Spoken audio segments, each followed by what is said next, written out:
lowering of vapor pressure. It is nothing but it is the ratio of lowering of vapor pressure divided by vapor pressure of pure solvent. That ratio is called the relative lowering of vapor pressure. बरोबर? Relative lowering of vapor pressure म्हणजे काय? It is the ratio of lowering of vapor pressure. Lowering of vapor pressure symbol काय आहे? Delta P divided by vapor pressure of pure solvent, and that ratio is called the relative lowering of vapor pressure. हा delta P म्हणजे काय? तर P10 minus P1 divided by P10. बरोबर? इथपर्यंत आपल्या पाठीमागच्या लेक्चरला पॉइंट झालेला होता. बरोबर? आज आपण दोन डेरिवेशन बघणार आहे. कुठले दोन डेरिवेशन? तर Raoult's law for volatile component आणि Raoult's law for non volatile component. त्या दोन डेरिवेशन वरती आपल्याला 3 मार्काचा क्वेश्चन विचारला जातो. State and explain Raoult's law for volatile component, and second one, state and explain Rolle's law for non-volatile component. बरोबर? हे समजलं. Relative lowering of vapour pressure कशाचा रेशो आहे? Lowering of vapour pressure divided by vapour pressure of pure solvent. आता याच्यानंतर आपल्याला दोन derivation बघायचे. दोन डेरिवेशन मध्ये कुठला सायंटिस्ट आहे? तर रॉल्स लॉ. बरोबर? याच्यामध्ये आपल्याला दोन डेरिवेशन बघायचे. कुठले दोन derivation? Number 1, Raoult's law for volatile component. Raoult's law for volatile component. आणि सेकंड कुठला बघायचा आहे? For non volatile component.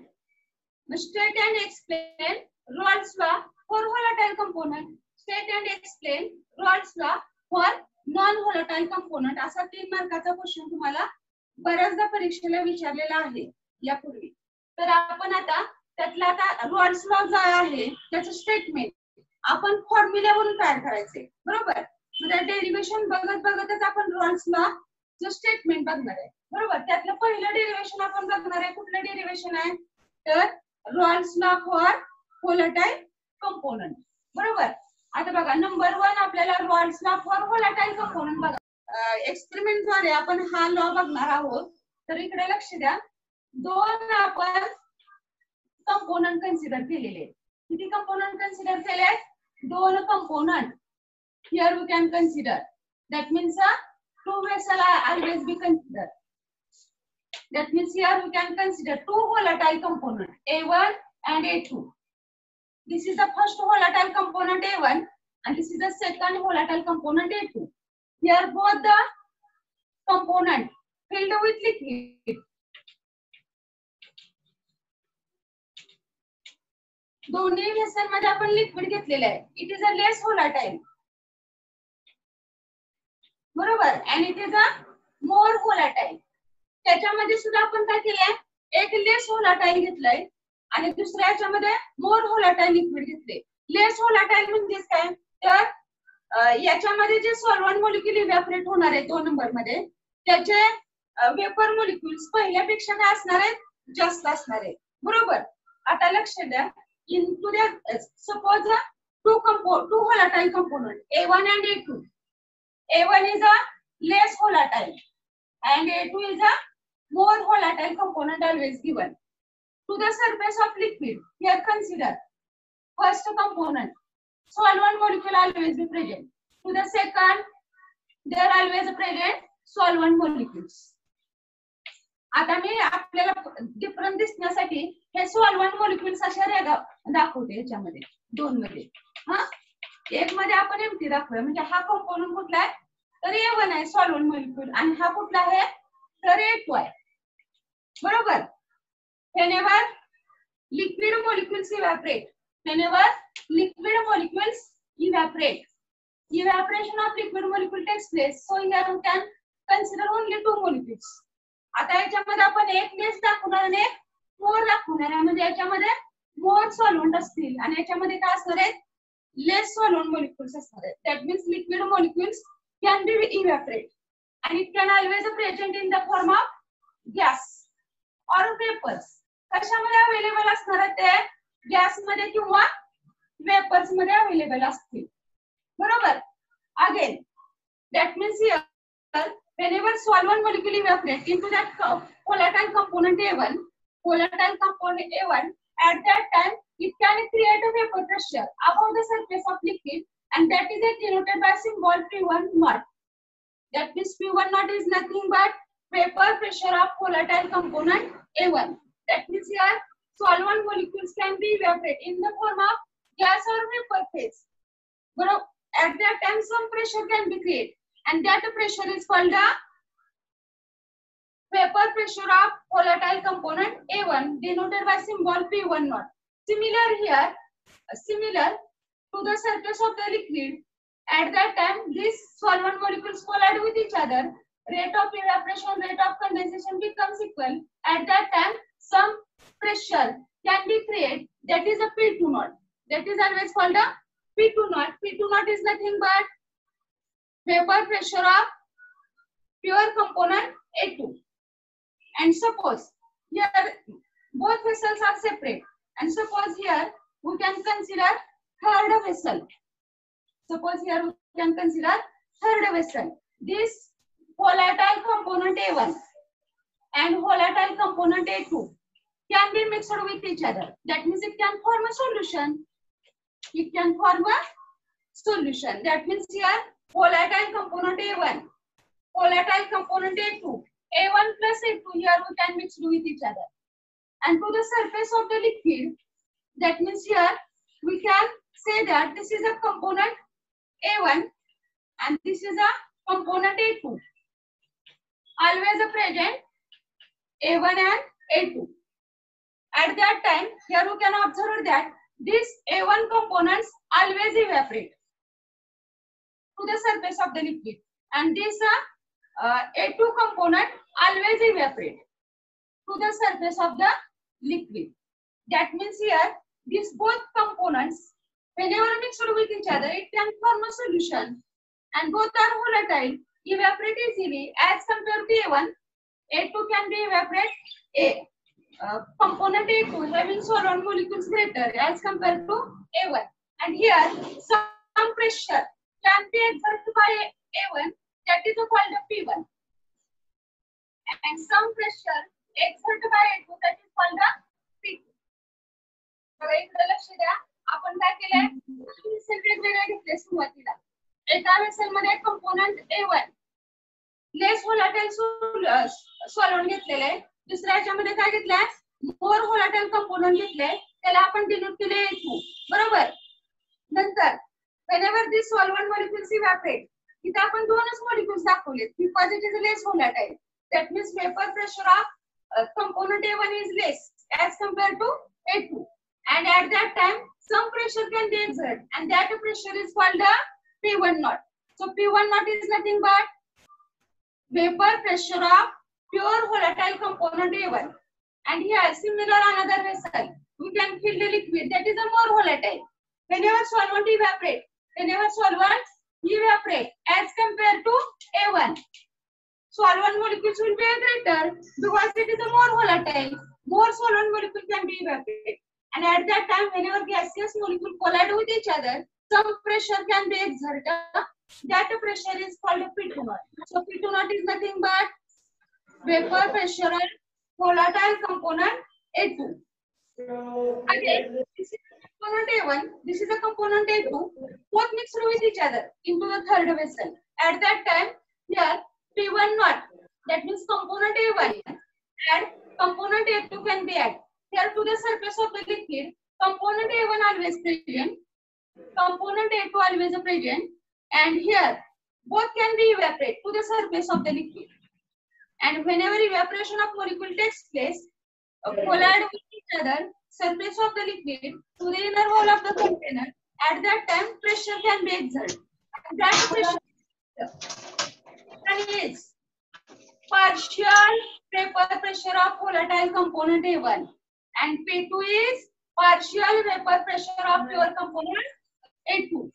That means at that time, whenever A1 component mixed, at that time their number of moles is present X1. X1 be the mole fraction of volatile component A1, and at that time mole fraction always be exerted, that is X2. That means here mole X2 be the mole fraction of volatile component A2.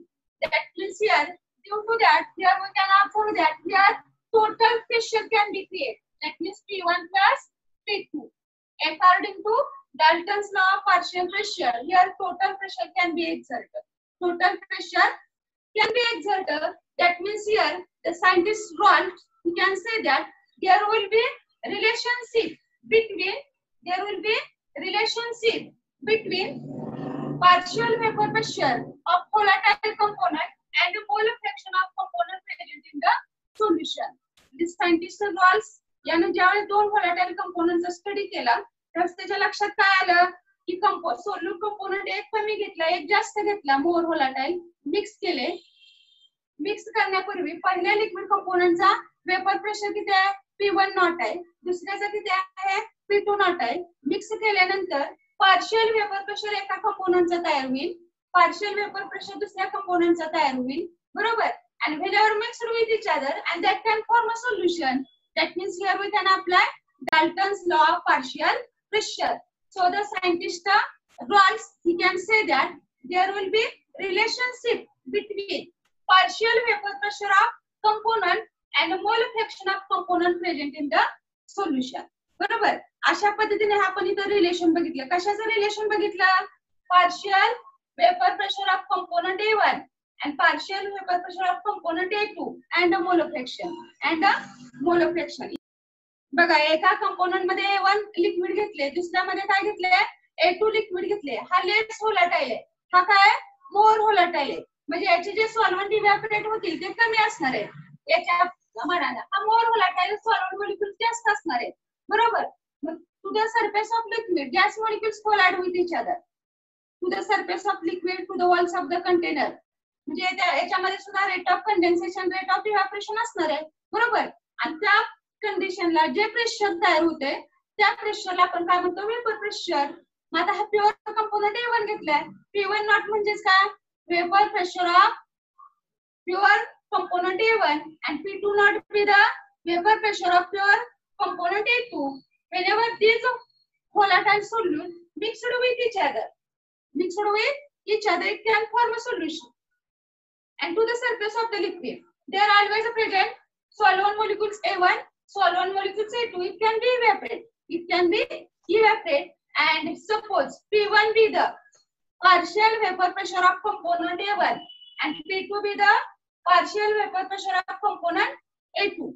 That means here solution can be prepared and here we can apply Dalton's law of partial pressure. So here there will be relation given by the scientist rule. He can say that there will be relationship between vapor pressure of partial vapor pressure of component and partial vapor pressure of component second. That is directly proportional to mole fraction. Suppose this is component A1 and this is the component A2. That means here we can say that the scientist rules, he can say that partial vapor pressure of any volatile component is directly proportional to mole fraction of volatile component present in the solution. So P1 is directly proportional to X1 and P2 is directly proportional to X2.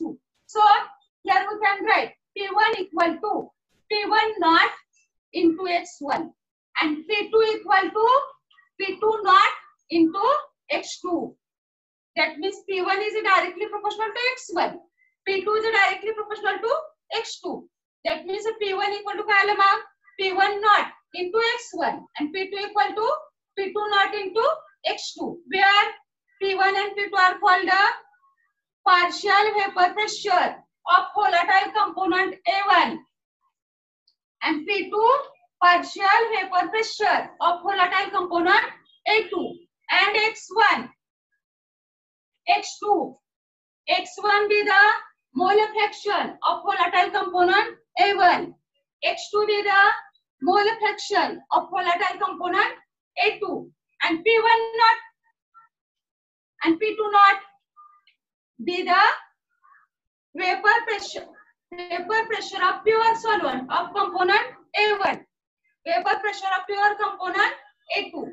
That means here consider binary component. That means binary means two components may be present. Here we can consider two volatile components A1 and A2. Let P1 naught, P2 naught be the vapor pressure of volatile component A1. Vapor pressure of volatile component A2. P1 and P2 be the partial vapor pressure of volatile component A1, volatile component A2, and X1 and X2 be the mole fraction of volatile component A1 and mole fraction of volatile component A2. So here, due to that relation, here we can write P1 equal to P1 naught into X1, P2 equal to P2 naught into X2. याच्यावरून आपल्याला कुठला law काय करायचा आहे तर Raoult's law. So what is the means by Raoult's law. बघा इकडे लक्ष द्या. P1 म्हणजे काय partial vapour pressure of volatile component. हे कशाचं आपण दाखवले is equal to P1 naught म्हणजे काय vapour pressure of pure volatile component आणि X1 म्हणजे काय मोल fraction of volatile component A1. बरोबर म्हणजे यांचा गुणाकार आहे. दॅट इज इक्वल टू काय partial vapour pressure of volatile component. म्हणजे हेच फक्त आपल्याला स्टेटमेंटच्या स्वरूपात मांडायचे. कसं मांडणार मग Raoult's law can be stated as partial vapour pressure of any volatile component is equal to product of vapor pressure of any volatile component and mole fraction of that component present in the solution, and that is called the Rahl's law. त्याला ला घेताना P1 equal to P1 naught into X1, P2 equal to P2 naught into X2. So what is means by Rahl's law? Rahl's law is nothing but partial vapor pressure of any volatile component. Partial vapor pressure of any volatile component is equal to product of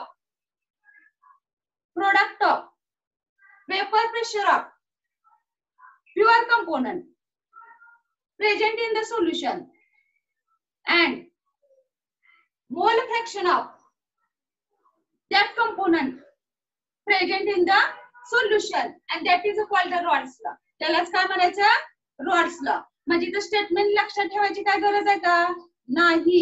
formula लक्षात ठेवायचा. P1 equal to P1 naught into X1 आणि P2 equal to P2 naught into X2. P1 म्हणजे काय vapour pressure of volatile component A1. P2 म्हणजे काय partial vapour pressure of volatile component A2. P1 naught म्हणजे काय vapour pressure of pure volatile component A1. P2 naught म्हणजे काय vapour pressure of volatile component P2. X1 be the mole fraction of volatile component A1 आणि X2 be the mole fraction of volatile component A2. आलं लक्षात. आणि याच्यावरून आपण Rawls law काय केलाय रॉल्स लॉ म्हणजे काय it can be stated as partial vapour pressure of any volatile component is equal to product of vapor pressure of that pure component and mole fraction of that component present in the solution, and that is called the Rahl's law. त्यालाच काय म्हणायचं Rahl's law. मग ह्या Rahl's law वरून आपण derivation कशाचं बघतोय तर volatile component. Suppose consider a binary solution containing two volatile components A1 and A2. Let P1 naught P2 naught be the vapor pressure of pure volatile component A1 and vapor pressure of pure volatile component A2. P1 and P2 be the partial. लक्षात ठेवायचं इथं फक्त vapour pressure आहे आणि इथं काय शब्द वापरते मी partial vapor pressure of volatile component A1. Volatile component A2. X1 and X2 be the mole fraction of volatile component A1, volatile component A2, and by apply Raoult's law, P1 equal to P1 naught into X1 and P2 equal to P2 naught into X2, and due to that solution both the pressure can represent component A1, component A2. So here we can take place total pressure of a solution. So total pressure denoted by symbol P. P be the total pressure, that means here addition of P1 plus P2. Total pressure आपण calculate करतोय. Solution मध्ये दोन pressure असणार आहेत. कुठले दोन pressure? व्होलाटाइल component A1 चा P1, व्होलाटाइल component चा A2 चा P2 असणार आहे. मग P1 plus P2 घेतलं आपण, बरोबर. ऍडिशन केली. P1 म्हणजेच काय? तर P1 naught into X1, P2 म्हणजे काय? P2 नॉट इंटू X2, आणि P म्हणजेच काय? टोटल प्रेशर, बरोबर. हे टोटल प्रेशर बाय आपल्या Dalton's law of partial pressure. आता मी सुरुवातीला सांगितलं होतं, काय सांगितलं होतं? A1 is less volatile and A2 is more volatile. A1 हा कसा आहे? लेस व्होलाटाइल आहे. कंडिशन आपण अप्लाय करतोय. A2 is more volatile. That means here P1 naught is a less than P2 naught. That is a P2 naught is a greater than P1 naught. Vapor pressure of volatile component A2 is a greater than vapor pressure of volatile component P1. He condition आपण इथे apply करतोय.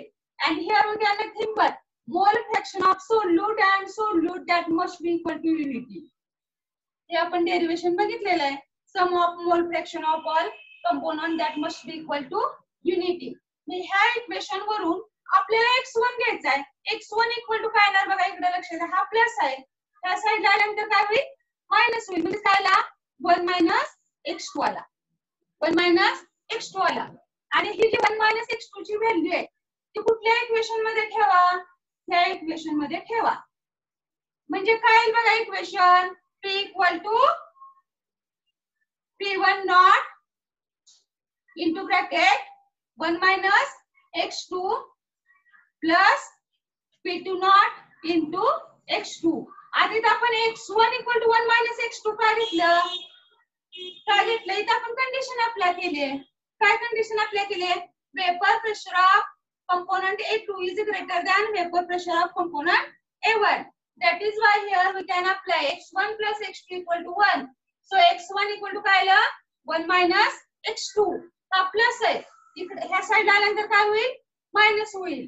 आता X1 ची किंमत ह्या formula मध्ये ठेवा. काय मग formula? P equal to P1 naught into bracket 1 minus X2 plus P2 naught into X2. आता ही टर्म सोडवा. काय बघा? P1 naught हे मल्टिप्लाय करा.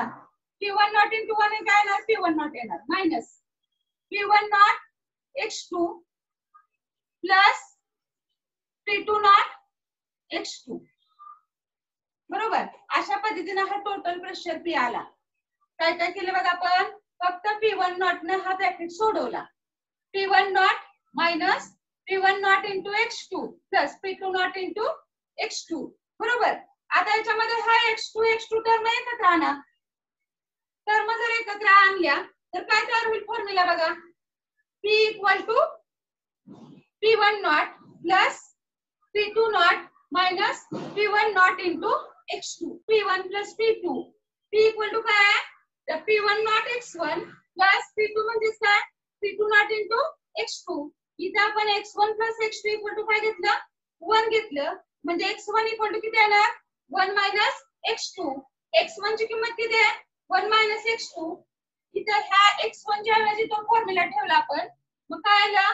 P equal to P1 naught square bracket 1 minus X2 plus P2 naught X2. होतं P1 naught minus P1 naught X2 plus P2 naught into X2, बरोबर. आता इथे X2 टर्म आपण काय करणार आहे? एकत्र घेणार आहे. मग X2 जर टर्म आपण एकत्र घेतल्या तर काय येईल बघा, इकडे लक्ष द्या. P equal to P1 naught आहे तसंच ठेवूया. फक्त आता इथे फॉर्म्युला हा काय प्लस आहे की नाही. मग पहिल्यांदा आपण P2 नॉट घेतला, नंतर हा मायनस P1 नॉट आणि x2 काय केला त्यातनं कॉमन काढला. This is the derivation for Raoult's law for volatile component. अशा पद्धतीने हे कुठलं डेरिवेशन तयार झालं आपलं Raoult's law for volatile component. बरोबर. मग Raoult's law for volatile component साठी आपण काय केलं, दोन कंपोनंट घेतले A1 and A2. Volatile component A1, volatile component A2. Again P1 naught, P2 naught. vapor pressure of volatile component A1, vapor pressure of volatile component A2. X1, X2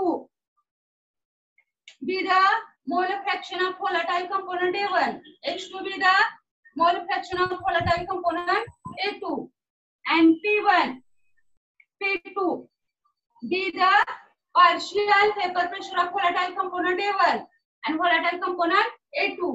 आणि याच्यामध्ये आपण condition apply केले, vapour pressure of pure component A2 is greater than P1 naught, and here we can use P equal to P1 naught into P1 equal to P1 naught into X1, P2 equal to काय घेतलं P2 naught into X2. याच्या Rawls law कसं तयार केलं, Rawls law can be stated as partial vapor pressure of any volatile component is equal to product of vapor pressure of pure component and a mole fraction of pure component present in the solution, and that law is called the Rolle's law. मे आपण हे total pressure calculate केलं P equal to P1 plus P2. P1 म्हणजे P1 naught X1, P2 म्हणजे P2 naught X2, आणि इथं आपण condition apply केले X1 plus X2 equal to 1, that is X1 equal to 1 minus X2. He value इथे ठेवली आपण P1 naught into bracket 1 minus X2 plus P2 naught into X2. हे सोडवलं आपण. सोडवल्यानंतर काय आलं, हे सोडवलं आपण P1 naught minus P1 naught X2 plus P2 naught X2. मग ह्याच्यावर हा फॉर्म्युला काय झाला, that is a delta, that is Rolle's law for volatile component. अहो कुठलं लॉ काय झाला, Rolle's law for volatile component. इथपर्यंत सगळं समजलं सगळ्यांना. याच्यावरून आपल्याला ग्राफिकल रिप्रेझेंटेशन बघायचंय. काय बघायचंय, ग्राफिकल रिप्रेझेंटेशन. त्याच्यासाठी आपल्याला तीन फॉर्म्युले महत्वाचे आहेत. कुठले तीन फॉर्म्युले, number 1 is P1 equal to P1 naught X1, second P2 equal to P2 naught into X2. हे इक्वेशन नंबर 1 आपल्याला लागायचंय. हे 2 नंबर आणि हे 3 नंबर, याच्यावरून आपल्याला ग्राफ काढायचा आहे.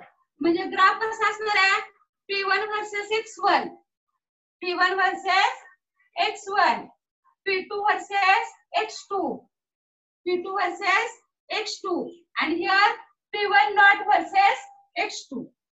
म्हणजे तीन आपल्याला ग्राफ जे आहे ते एकाच ग्राफ मध्ये काढायचे, सेपरेट काढायचे नाही. आले का लक्षात? मी काय परत सांगते बघा.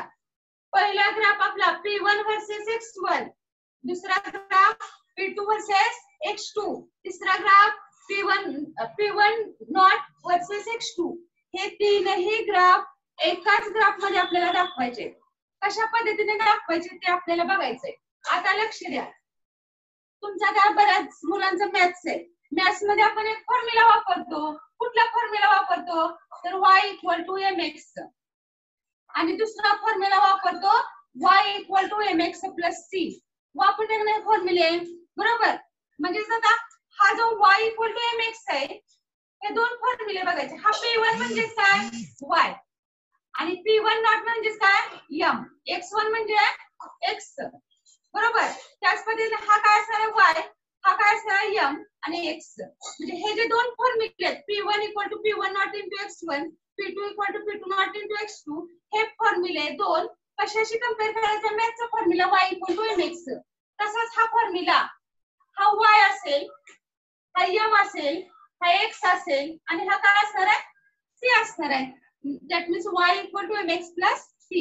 That means whenever you can plot graph of p1 versus x1, p2 versus x2, p1 not versus x2, all of these can be passed to the origin. ते कशातून पास होतील, ओरिजिन मधून पास होतील.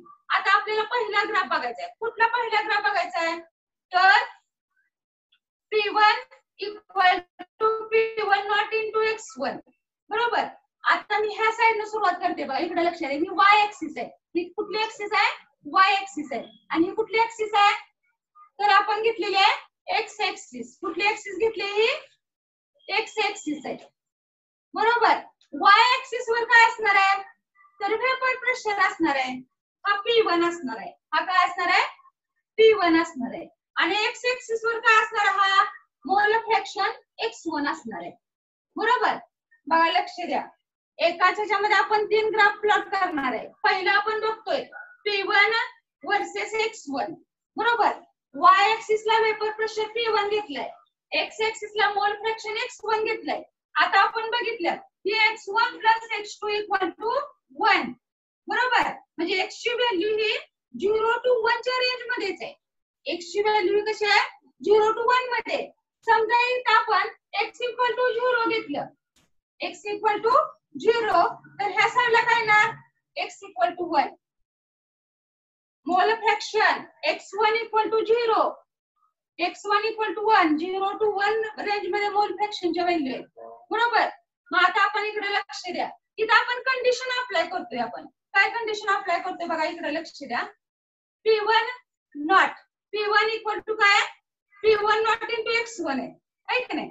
म्हणजेच इकडे लक्ष द्या, ह्या इक्वेशन मध्ये जर आपण x1 इक्वल टू 0 ठेवलं तर काय येईल बघा, p1 इक्वल टू काय ना, 0 येणार. आणि x1 इक्वल टू 1 ठेवलं तर p1 इक्वल टू काय ना, p1 नॉट. लक्षात येते का बघा, इकडे लक्ष द्या. आपण पहिला ग्राफ करतोय, y ऍक्सिस वर वेपर प्रेशर p1 घेतले, x ऍक्सिस वर मोल फ्रॅक्शन 1 घेतले. बरोबर. आता याच्यामध्ये आपण 1 इक्वल टू 0 ठेवलं तर p1 इक्वल टू काय येणार, 0 येणार. x1 इक्वल टू 1 ठेवलं तर p1 equal to p1 not. मग आता इकडे लक्ष द्या, x1 इक्वल टू 0 आहे, त्यावेळेस हा p1 काय असणार आहे, इथं 0 असणार आहे. आणि लक्षात, आणि x1 इक्वल टू 1 असेल त्यावेळेस हा इक्वल टू किती आहे, तर p1 नॉट आहे. समजा आपण इथे घेतलं x1 इक्वल टू 1, तर तो काहीतरी प्रेशर दाखवेल. ते प्रेशर किती डिनोट केलंय, तर p1 नॉट. किती केलंय, p1 नॉट. बघा इकडे लक्ष द्या, x1 इक्वल टू 0 असेल त्यावेळेस p1 इक्वल टू काय असणार, हा 0 असणार आहे. आणि x1 इक्वल टू 1 असेल त्यावेळेस p1 इक्वल टू काय असणार, हा p1 नॉट असणार आहे. म्हणजे हा कसा जाईल, हा अशा पद्धतीने ओरिजिन मधून ग्राफ जाईल. बरोबर. हा पहिला ग्राफ आपण काढला p1 वर्सेस x1.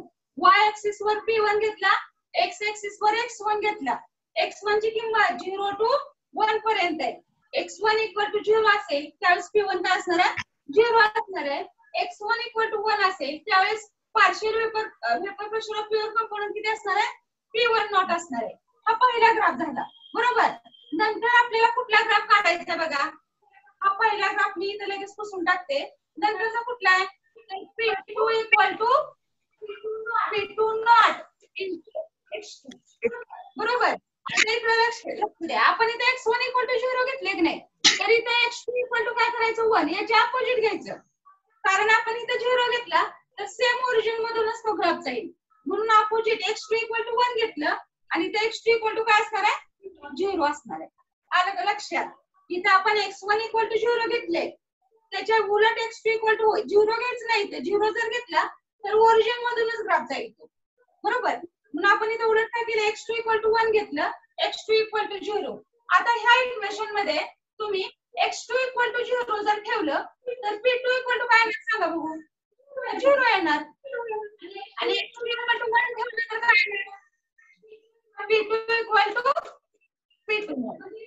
म्हणजे इकडे लक्ष द्या, हा जो ग्राफ आपण सेकंड काढणार आहे तो ह्या ऍक्सिसला असणार आहे. म्हणजे हा तुमचा काय झाला, y ऍक्सिस, आणि हा काय झाला, x axis.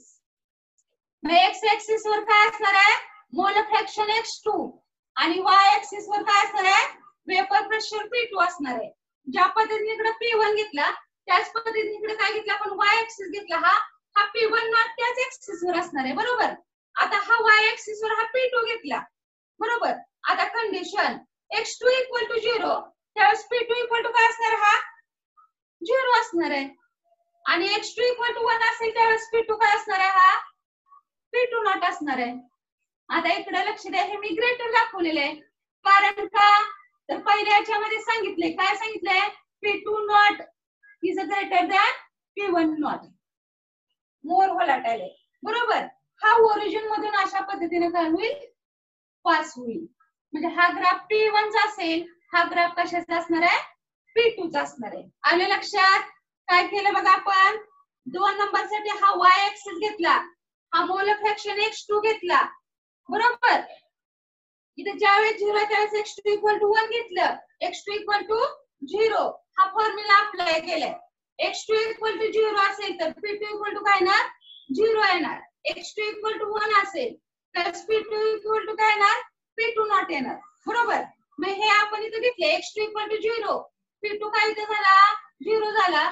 x2 equal to 1 असेल त्यावेळेस हा काय असणार आहे P2 नॉट असणार आहे ओरिजिन मधून पास झाला. आता राहिलं 3 नंबर इक्वेशन कुठलं आहे आपलं बघा. आता 3 नंबर इक्वेशन हे इक्वेशन वरचं इक्वेशन बघा आता बरोबर. आता ह्या इक्वेशन मध्ये सुद्धा आपल्याला x2 इक्वल टू 0 जर ठेवलं तर काय येईल बघा ह्या फॉर्म्युल्यामध्ये हा x2 इक्वल टू 0 म्हणजे ही टर्म काय झाली पूर्ण 0 झाली. ही टर्म काय झाली 0 झाली म्हणजे P इक्वल टू काय आला P1 नॉट आलं. P म्हणजे total pressure total vapour pressure आणि समजा x2 इक्वल टू 1 ठेवलं तर x2 इक्वल टू समजा आपण 1 ठेवलं तर काय होईल हा minus P1 naught plus P1 not काय होईल कॅन्सल होईल आणि P इक्वल टू काय येणार मग P2 नॉट. बघा लक्ष द्या. नंतर आपण काय केलं हा x2 इक्वल टू 0 ठेवला त्या फॉर्म्युला मध्ये तर ही टर्म 0 आली म्हणजे P इक्वल टू काय आलं फक्त P1 नॉट आलं. x2 इक्वल टू 1 ठेवलं तर P इक्वल टू काय येणार हा P मायनस आणि प्लस काय होईल कॅन्सल होईल राहिलं काय मग P2 नॉट बरोबर. मग आता याच्यावरून आपल्याला ग्राफ बघायचा आहे कशाचा टोटल प्रेशरचा बरोबर. हा टोटल प्रेशरचा. आता x2 इक्वल टू 0 आहे त्यावेळेस टोटल प्रेशर P काय असणार आहे हा P1 नॉट असणार आहे आणि x2 इक्वल टू 1 असेल त्यावेळेस P इक्वल टू काय असणार हा P2 नॉट. म्हणजे अशा पद्धतीने आपल्याला टोटल प्रेशर कॅल्क्युलेट करता येईल. That is a P1 plus P2 that is a graphical representation for volatile component. हा ग्राफ समजला सगळ्यांना समजला का हो सगळ्यांना समजला का हो हा पुढे जायचं का मग ग्राफ अशा पद्धतीने आपण कशाचा कॅल्क्युलेट केला हा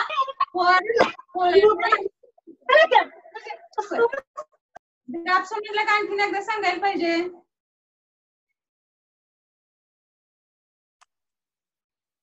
ग्राफ इथं आणखीन एकदा सांगायला पाहिजे का मुलांनो समजलंय. पुढे जाऊया. अशा पद्धतीने ग्राफिकल रिप्रेझेंटेशन बघितलं आपण वेपर प्रेशर वर्सेस मोल फ्रॅक्शन बरोबर. याच्यानंतर आपल्याला पुढचं डेरिव्हेशन करायचे. कुठलं डेरिव्हेशन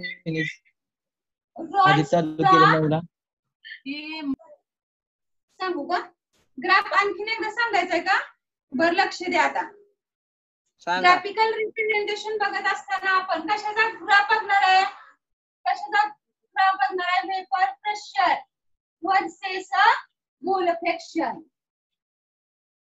कशाचा ग्राफ बघणार आहे वेपर प्रेशर वर्सेस मोल फ्रॅक्शन बरोबर. याच्यासाठी आपल्याला 3 इक्वेशन घ्यायचे. कुठले 3 इक्वेशन आहेत number 1 P1 equal to P1 naught into x1 दुसरा P2 इक्वल टू काय आहे P2 नॉट इंटू x2 आणि तिसरा graph total pressure P equal to P1 naught plus P2 naught minus P1 naught into x1 हे 3 फॉर्म्युले आपल्याला वापरायचे. कुठले 3 फॉर्म्युले आहे? P1 equal to P1 naught x1, P2 equal to P2 naught into x2 and P equal to P1 naught plus P2 naught minus P1 naught into x1. हे तीनही graph एकाच ह्याच्यामध्ये आपल्याला दाखवायचे. बरोबर. दाखवत असताना आपल्याला आपण 3 ग्राफ काढणार आहे. कुठले 3 ग्राफ काढणार आहे बघा? तर पहिला ग्राफ P1 वर्सेस x1 म्हणजे partial vapor pressure of component A1 and mole fraction of component A1. दूसरा ग्राफ P2 वर्सेस x2 आणि तिसरा graph P1 not versus x1. असे 3 ग्राफ बघणार आहे आपण. कुठले 3 graph? P1 versus x1, P2 versus x2, P1 not versus x1. आता पहिला ग्राफ करताना मी काय करते? ह्या साइडला आपण हे y ऍक्सिस घेतले. काय कुठले ऍक्सिस घेतले? y axis. आणि हे कुठला आहे? तर x ऍक्सिस घेतले आपण. बरोबर. आता पहिला ग्राफ कुठला आहे? तर वेपर प्रेशर P1. बरोबर. y ऍक्सिसला P1 असेल आणि x ऍक्सिसला काय असणार आहे? x1 असणार आहे. बरोबर. हा जे x1 लिहिलेला आहे आपण याच्या व्हॅल्यू 0 to 1 पर्यंत असणार आहे. 0 to 1 पर्यंत असणार आहे. मग याच्यामध्ये आपण काय केले? फक्त उलट केले. x इक्वल टू किती घेतले इथं? x इक्वल टू इथे किती असणार आहे? समजा इथं 1 1 टू काय असणार आहे? 0 किंवा इकडे x इक्वल टू 1 टू 0. इकडे लक्ष द्या. x इक्वल टू 1 आणि x इक्वल टू 0. बरोबर. हा ग्राफ आपण बघतोय. बरोबर. हा ग्राफ बघत असताना सॉरी तर आपण नंबरिंग बदलतोय. इथे किती घेतोय? 0 आणि ह्या साइडला 1. लक्ष द्या आता. बरोबर. x1 घेतलेला आपण. हा काय घेतलेला आहे? x1. हा सुद्धा काय असणार आहे? x1 असणार आहे. बरोबर. आता किंमत घेत असताना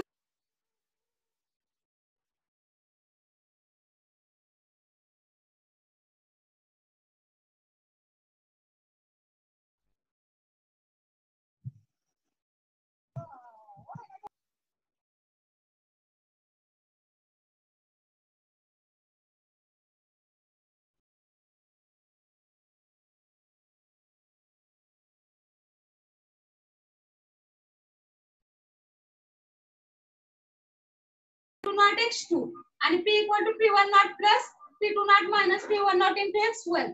पहिला ग्राफ बघणारा p1 वर्सेस x1, दुसरा ग्राफ p2 वर्सेस x2 आणि तिसरा ग्राफ p1 नॉट x1. बरोबर. आता इथे किंमत घेत असताना आपण हा मोल फ्रॅक्शन x ऍक्सिस ला असणार आहे.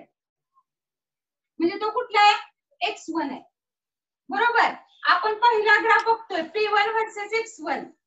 इथं 0 किंमत घेतली आणि या साइडला 1 किंमत. कारण आपण ग्राफ ह्या साइडने चालू करतोय 0 to 1 पासून. मोल फ्रॅक्शन हा 0 to 1 पर्यंतच असणार आहे. बरोबर. मग आता आपण ह्या पहिला फॉर्म्युला बघूया आपण. पहिला फॉर्म्युला कुठला आहे बघा? कुठला फॉर्म्युला आहे? हा y घेतलाय. आता तू तेवढंच लक्षात ठेव. हा y ऍक्सिस आणि हा x ऍक्सिस. इकडे आपण काय घेतलंय का? अजून नाही घेतलेलं. बरोबर. आता ह्या फॉर्म्युल्यामध्ये x1 इक्वल टू 0 ठेवलं तर काय? p1 इक्वल टू 0 येणार. बरोबर. आणि x1 इक्वल टू 1 ठेवलं तर p1 इक्वल टू काय येणार? p1 not. सध्या आपण एवढंच बघतोय. y ऍक्सिस वर p1 आहे, x ऍक्सिस वर x1 आहे.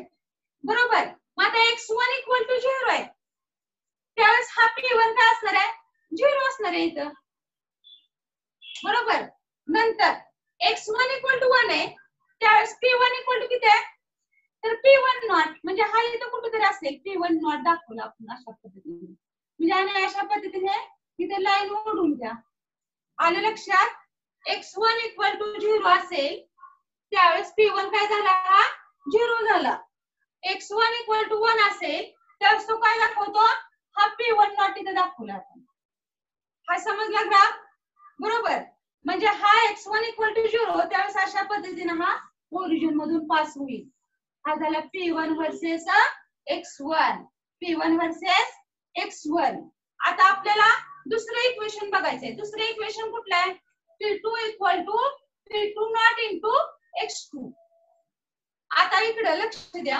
आता आपण x1 इक्वल टू 0 घेतले की नाही त्यावेळेस ते ह्याच्या विरुद्ध घ्यायचं. x2 इक्वल टू 1 घ्यायचं आणि ते x2 इक्वल टू 0 घ्यायचं. कारण का जर समजा आपण इथे 0 घेतलं तर ह्या ओरिजिन मधूनच तो ग्राफ जाईल. आपल्याला P2 नॉट कॅल्क्युलेट करता येईल का? नाही कॅल्क्युलेट करता येईल म्हणून याच्या विरुद्ध घेतलं. आता हा झाला तुमचा y एक्सिस वेपर प्रेशर कशाचा? तर ह्या P2 चा. आणि हा झाला x एक्सिस x2 चा बरोबर. हा काय झाला y एक्सिस. आता तुम्ही म्हणसाल परत इथे वेपर प्रेशर ऑफ प्युअर सोडवून दाखवले मॅडमनी आणि त्याच्यावर हा y एक्सिसच आहे आणि हा y एक्सिस वर हा vapour pressure of pure component A1 असणार आहे बरोबर. आणि त्याच्यावरतीच आता आपण काय केलंय वेपर प्रेशर P2 घेतले y एक्सिस वर आणि x एक्सिस वर x2 घेतलाय. मग समजा ह्या इक्वेशन मध्ये x2 इक्वल टू 0 ठेवलं तर P2 इक्वल टू काय येणार? 0 येणार. आणि x2 इक्वल टू 1 ठेवलं तर P2 इक्वल टू काय येणार? P2 not. P2 equal to काय येणार? P2 not. लक्ष द्या मला. x2 इक्वल टू 0 आहे त्यावेळेस हा y एक्सिस वर काय हा P2 त्याची किंमत किती आहे? 0 आहे म्हणजे तो इथे असणार आहे. आणि x2 इक्वल टू 1 म्हणजे P2 हा इथे किती असणार आहे? तो कितीतरी दाखवेल म्हणजे तो किती असणार आहे? तर P2 नॉट. आता हा ग्रेटर दाखवलाय कारण मी सुरुवातीला सांगितले more volatile component A2 is greater than A1 असणार आहे. मग अशा पद्धतीने हा सुद्धा काय होईल असा ओरिजिन मधून पास होईल बरोबर. हा ओरिजिन मधून पास झाल्यानंतर आपल्याला हा दोन ग्राफ काढले आपण. एक P1 वर्सेस x1 दुसरा P2 वर्सेस x2. राहिला कुठला आता? तिसरा ग्राफ. तर P equal to P1 naught plus P2 naught minus P1 naught into x2. आता याच्यामध्ये x2 इक्वल टू 0 ठेवलं x2 इक्वल टू 1 ठेवलं. x2 इक्वल टू 0 ठेवलं ही टर्म काय झाली? 0 झाली म्हणजे P इक्वल टू काय आलं? P1 नॉट आलं. x2 इक्वल टू 1 ठेवलं तर बघा 1 ठेवलं x2 बरोबर 1 ठेवलं हा मायनस P1 प्लस P1 काय होईल? कॅन्सल होईल. इक्वल टू काय आलं? P2 नॉट आलं बरोबर. आता लक्ष द्या x2 इक्वल टू 0 आहे त्यावेळेस P इक्वल टू काय हा P1 नॉट आहे आणि x2 इक्वल टू 1 आहे त्यावेळेस P इक्वल टू किती आहे? P2 नॉट आहे. म्हणजे याच्यावरून आपल्याला अशा पद्धतीने हा ग्राफ काढता येईल. P टोटल इक्वल टू काय आलं? P1 plus P2. या पद्धतीने आपण ग्राफ तिन्हीचे काढले. समजला आता graph? P1 versus x1 straight line can be passed. P2 versus x2 straight line can be passed. And P1 not versus x2 straight line can be passed. That is a graphical representation of Rolle's law.